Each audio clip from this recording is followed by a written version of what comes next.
Parents, you don't have to guard your children. One of the things that we found is if you can give them proper independence, but push it a little bit more than they're ready, it's a good thing. We're not going to hover over you. We're not going to try to protect you too much because we have a God in heaven that loves you more than we do. So one of the things we did, is very interesting, is we decided we were already involved in Project Arrow, which was this Albanian evangelical rural outreach. And we said we need to bring the whole family. Ian was 14 years old, Ryan was 12. And as we were driving to Peshkopi, which is over in the east part of the country, we were talking about what was going to happen and giving them a little bit more of a briefing. And Ian goes, "Dad, you're sounding like Ryan and I are not going to be with you." I said, "No, you're going to be on your own teams." "You want us to go out on our own with these other people?" "Yeah." "You're telling us we're going into Muslim villages?" "Yeah." Are you sure we're okay?" And Ian kind of fought that. Ryan was kind of more stoic with deer in the headlight eyes. But they got a little bit of briefing and training, a little confidence, and sent them out. So they go out with nothing, not knowing anything other than we're going to show the Jesus film and see what God's going to do. Well, 3 days later, because Arrow, you would go out to 3 different villages over 3 different nights, they came back. "Yeah, Dad, no problem." Ian goes, "Dad, do you know, we led the mayor of our village to the Lord last night." That changes a kid's life, to be in the battle like that. He then said, "You know, I want my friend Daniel to do this." So the next time we go to Albania, Ian was in 3 villages on one team. Daniel was in 3 other villages. At the time, Daniel was struggling in his walk with the Lord. In fact, his mother told us, said, "You know, I'm not sure that Daniel's ready for this, but I think I want him to go because he needs to be in the battle and he needs to see that God is real."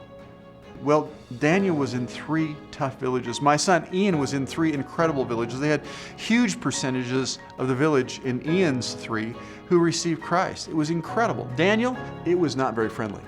It was actually a rarity, but they were met with rocks and guns.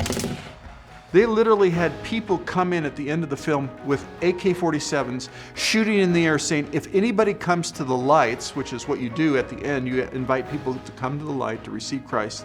It says, if anybody comes, we're going to kill you. Well, Daniel's team leader says, we're going as Americans. And Daniel goes, they're going to kill us. But he got up. Some of the people stayed by the equipment to guard it. They went to the lights. Daniel was called to the lights. He decided to go.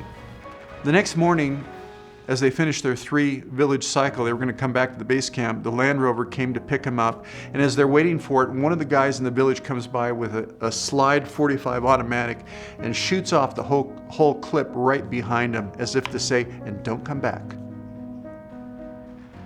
I hear about this as soon as they come in, and I go, I got to go find Daniel. I go to the little dorm area where our little room is, and I pause because Daniel is down on his knees. I said, I'm just going to back out. I'm going to let Daniel have his time with the Lord. And you got to remember, his mother said, I don't know if he's ready for this. He says, how are you doing? He says, I was just talking to Jesus.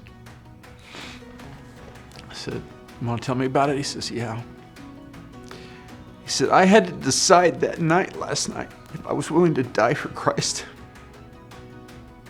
Because it was real. And as soon as I went up there, I realized that's not the decision I need to make. I need to make the decision, am I going to live for Christ? I said, what do you think? I said, oh yeah, that's what I want to do with the rest of my life. And I just hugged him. I said, you know, you're going back out there after another 2 days of training to do follow-up. He said, probably not to those villages. He says, yeah, I'm ready. Let's go. Daniel now is the campus director in Moscow, Russia. God has changed his life. Be in the battle, seeing God real. Parents, you don't have to guard your children. You don't have to hover over them. Get them in the battle and let God prove himself that he is real, that he protects, he's got a plan, and he can enable and equip.